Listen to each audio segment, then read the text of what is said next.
Telangana police శాఖకు గ్రహణం పట్టింది. రక్షించాల్సిన పోలీసులే రాంగ్ రూట్లోకి వెళ్తున్నారు. రకరకాల కారణాలతో వివిధ హోదాల్లో ఉన్న పోలీసులు వివాదాల్లో చిక్కుకుంటున్నారు. ఇక ఫోన్ ట్యాపింగ్ కేసు అందరికీ తెలిసిందే. పోలీస్ అధికారి ప్రణీత్ రావు అరెస్ట్ నుండి మొదలుకొని అడిషనల్ ఎస్పీలు భుజంగరావు, తిరుపతన్న జైలు పాలయ్యారు. తాజాగా ఆ లిస్టులోకి మాజీ టాస్క్ ఫోర్స్ డీసీపీ రాధాకిషన్ చేరారు. ఈ కేసులో ఇంకా చాలా మంది పోలీస్ అధికారులు ఉన్నట్లు తెలుస్తోంది. దర్యాప్తులో ఒక్కో పోలీస్ అధికారి విషయాలు బయటికి రావడంతో తెలంగాణలో అనేక ప్రాంతాల్లో ప్రస్తుతం డ్యూటీలో ఉన్న పోలీస్ బాసులు విచారణ ఎదుర్కొంటున్నారు. ఇంకా ఎంతమంది అధికారులు అరెస్ట్ అవుతారో అర్థం కాని పరిస్థితి నెలకొంది.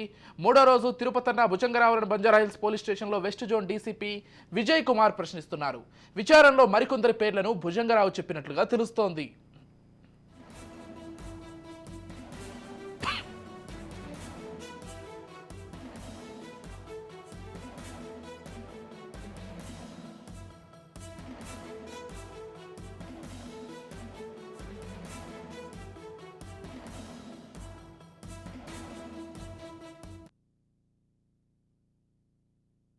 శివారు ప్రాంతాల్లో సర్వర్ రూమ్స్ ఏర్పాటు చేసినట్లు భుజంగరావు స్టేట్మెంట్తో ఆ సర్వర్ రూమ్లో పనిచేసిన అధికారులను దర్యాప్తు బృందం విచారణకు పిలిచింది. సిబ్లో పనిచేసిన మరో 3 అధికారులను కూడా బంజారాహిల్స్ పోలీసులు స్టేషన్కు పిలిచి దర్యాప్తు బృందం విచారిస్తోంది. ప్రణీత్ రావు, రాధాకిషన్ ఇచ్చిన స్టేట్మెంట్ ఆధారంగా తిరుపతన్న భుజంగరావును అధికారులు ప్రశ్నిస్తున్నారు.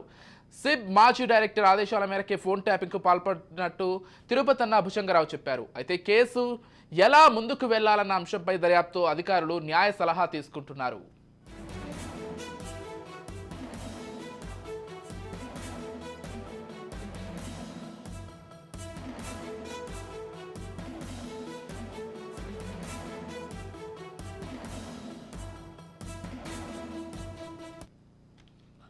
మరోవైపు తిరుపతన్న భుజంగరావు వాడిన కంప్యూటర్, సెల్ ఫోన్స్ ను అధికారులు ఫోరెన్సిక్ ల్యాబ్ కు పంపారు. గత ప్రభుత్వం ఎన్నికల్లో డబ్బు రవాణాకు టాస్క్ ఫోర్స్, ఎస్ఓటీ పోలీసులను వాడుకున్నట్లు దర్యాప్తు బృందం గుర్తించింది. సోమవారం నాంపల్లి కోర్టులో రాధాకిషన్ రావును వారం రోజుల పాటు కస్టడీకి ఇవ్వాలంటూ దర్యాప్తు బృందం పిటిషన్ వేయనుంది.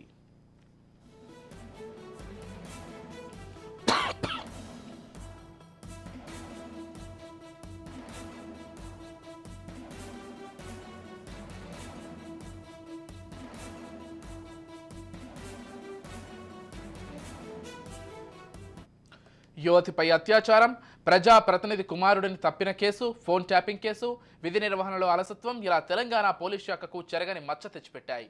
మామూలు పోలీసు నుంచి ఉన్నతాధికారుల వరకు సస్పెండ్లు, అరెస్టులు, ఏకంగా జైళ్ల పాలవుతున్నారు.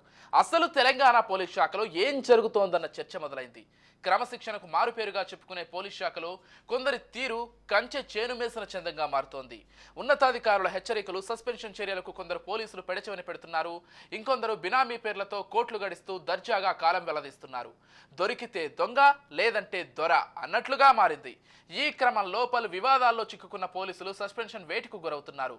దీంతో ఆ శాఖలో పెద్ద ఎత్తున ఖాళీలు విపరీతంగా ఏర్పడుతున్నాయి.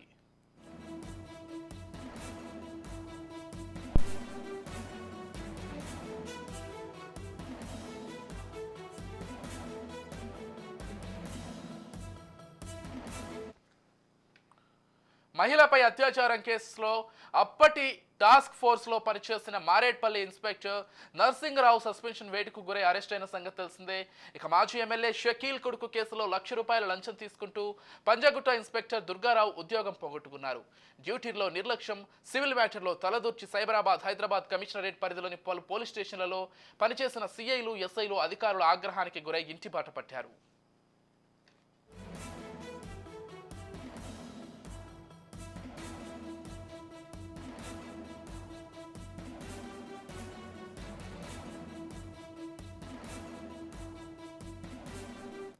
మరోవైపు నయూం కేసుపై కూడా పోలీసు ఉన్నతాధికారులు ఫోకస్ పెట్టినట్లు తెలుస్తోంది.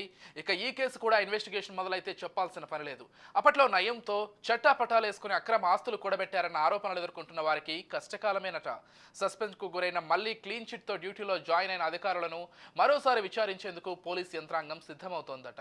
ఇలా అనేక అవినీతి, నేర కేసుల్లో పోలీస్ బాసులు జైలుకు వెళ్లడం, జాబ్ పోగొట్టుకోవడం కలవరానికి గురి చేస్తోంది.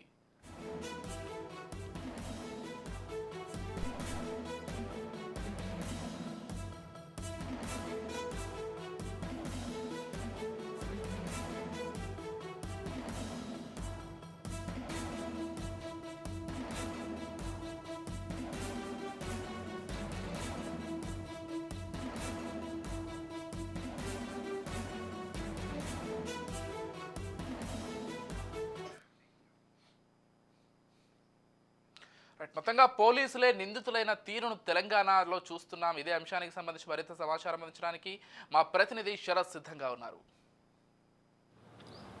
రైట్, రాష్ట్రంలో మనం చూసుకున్నట్లయితే ప్రస్తుతం అనేక మంది పోలీసు అధికారులు కూడా కేసులలో ఇరుక్కుంటున్నారు.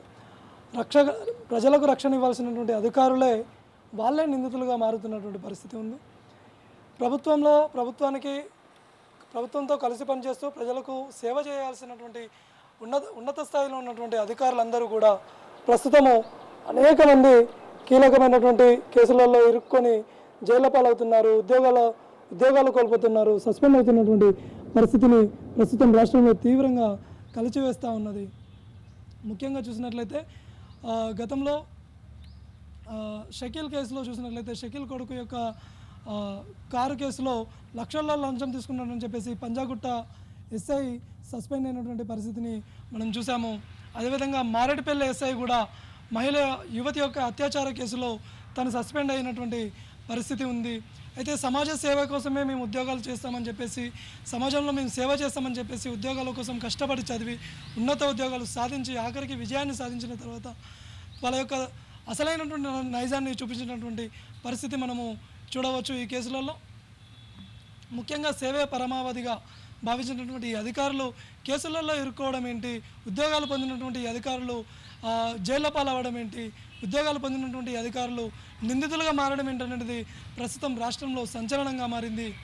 అటు షకీల్ కేసులో సస్పెండ్ అయినటువంటి ఎస్ఐ కావచ్చు, ఇటు యువతి అత్యాచార కేసులో సస్పెండ్ అయినటువంటి ఎస్ఐ కావచ్చు, మారేడుపల్లి ఎస్ఐ కావచ్చు, ఇదే విధమైనటువంటి ఆరోపణలు ఎదుర్కొన్నారు. అదేవిధంగా రీసెంట్గా మనం చూసినట్లయితే ప్రణీత్ రావు కేసులో కూడా, ఫోన్ ట్యాపింగ్ కేసులో కూడా అనేక మంది ఉన్నతాధికారులు ఈ కేసుల్లో ఇరుక్కున్నటువంటి పరిస్థితి. ఎస్ఐబి చీఫ్గా ఉన్నటువంటి ప్రభాకర్ రావు ఒక సివిల్ స్థాయి అధికారి కూడా, ఐపీఎస్ అధికారి కూడా ఈ కేసులో నిందితులుగా మారినటువంటి పరిస్థితి.